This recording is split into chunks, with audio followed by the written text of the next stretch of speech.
Hi crafters, this is Cindy B from mrsbscraftroom.blogspot.com here today with another Saturday video. Today I'm going to be using a couple of different cartridges. We're going to be using Lacy Labels, and we're also going to be using Create a Critter.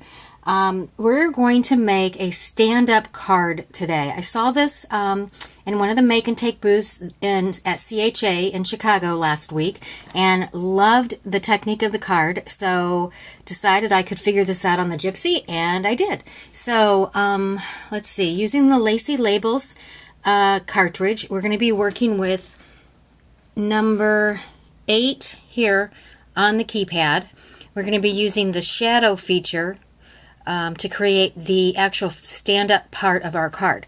So let me show you what I'm talking about, and let's see, let's turn on our Gypsy.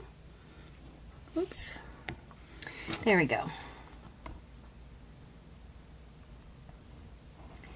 Okay, so what I have done is I have selected the number 8 on the keypad, the shadow function on the Lacy Labels cartridge. So let me go to that one, Lacy Labels, and it's right there.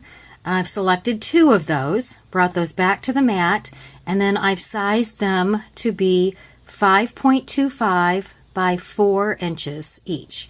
Then I actually flipped the top one. I don't know if you really need to flip it or not, but I just felt like I wanted to flip it since I was making a fold card. And then I did scooch the 2 together. If you see that, so they're both together, and I have grouped those and welded them, so when we look at the little eye feature, we'll see that when it cuts, it won't cut that center part, and we've got a fold card. So the other item that I'll be using off of the Lacy Labels cartridge is number, let's see,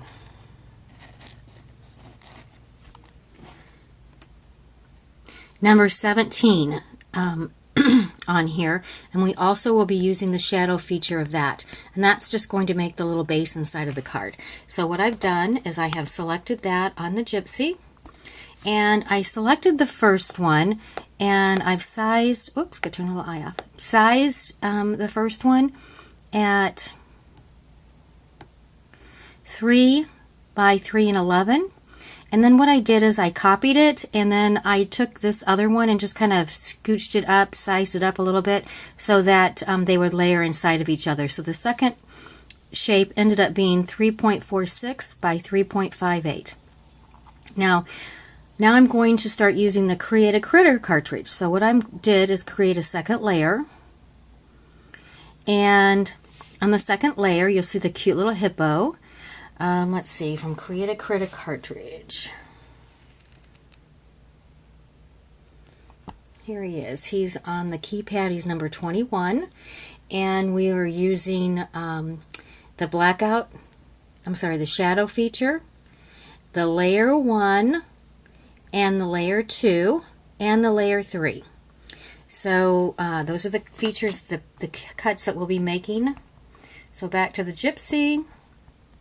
So here we have the shadow feature, and what I did, that is sized at 2.56 by 2.18. So here's the shadow, here's the first layer, the second layer, the third layer.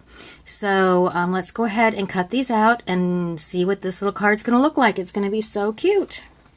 Okay, we have everything cut out. Here is what the Lacy Labels looks like together. I've gone ahead and scored the center piece so that it closes in half.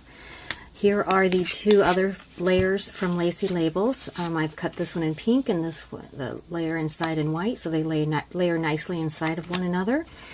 And then I went ahead and put the hippo together. Isn't he cute? I just layered him up and add a little bit of purple chalk around the edges and some hot pink chalk around his little mouth, and I added some little black, I don't know if you can see those, some little black jewels for his eyes, and added a little pink jewel in the center of his flower. So he's so cute. Anyway, So then the other piece that we still need to cut is our base for our card. And I didn't cut this on the Cricut because it was just a basic cut. It's a piece of cardstock that's cut 9 inches this way by 4 1/4 and it's scored at 3.5. And then you fold the card up. And the way this card's going to work is that card folds up like that. Then this card goes on the inside, and when it stands like this. It's really a cute card. And then when it folds up, it folds down like that. It's really cute. So let's put it together. Alright, so first what I'm going to do is I want to do some inking around the edges of this purple cardstock, just enough to give it a little bit of depth. And I'm going to, let's see, the first thing I'm going to do is adhere the pink onto the front of that. So I'm going to go ahead and ink around the pink also.